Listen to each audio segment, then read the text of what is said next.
নিজের জীবন বাঁচানোর জন্য, অন্যের জন্যও না কেন।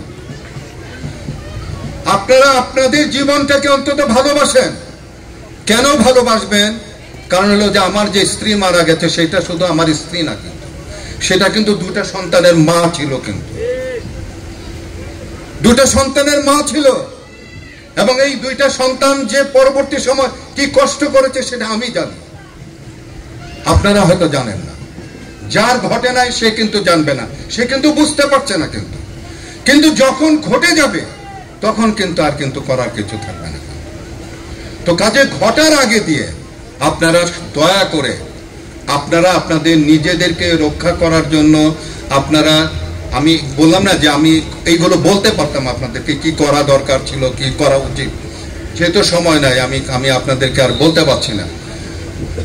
কিন্তু আমাদের যে লিফলেটগুলো আছে আপনারা দয়া করে লিফলেটগুলো ওনাদেরকে বিতরণ করে দেবেন। দয়া করে আপনারা লিফলেটগুলো পড়বেন, পড়ে সেইভাবে আপনারা রাস্তায় চলাচল করেন দয়া করে। এবং এই যে 32টা বছর কেন আমি এইগুলো করছি বলেন তো? কেন আমি সাতক্ষীরায় আসছি? আমাকে কেউ টাকা দিচ্ছে? আপনারা কি টাকা দিয়ে আনছেন আমাকে এখানে?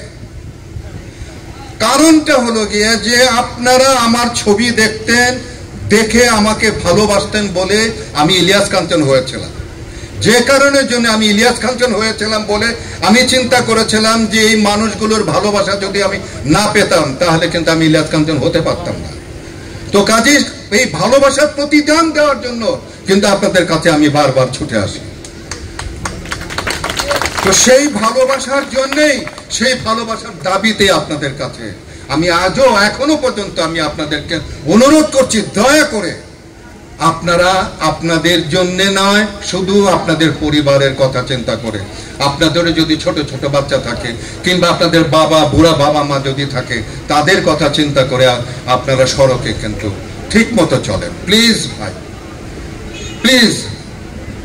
এবং এটি যদি করেন তাহলে ইনশাল্লাহ আমরা এই নতুন বাংলাদেশে নতুনভাবে আমরা আবার এই নিরাপদ সড়ককে বাস্তবায়ন করে আমরা আমাদের জীবনকে রক্ষা করতে পারবো।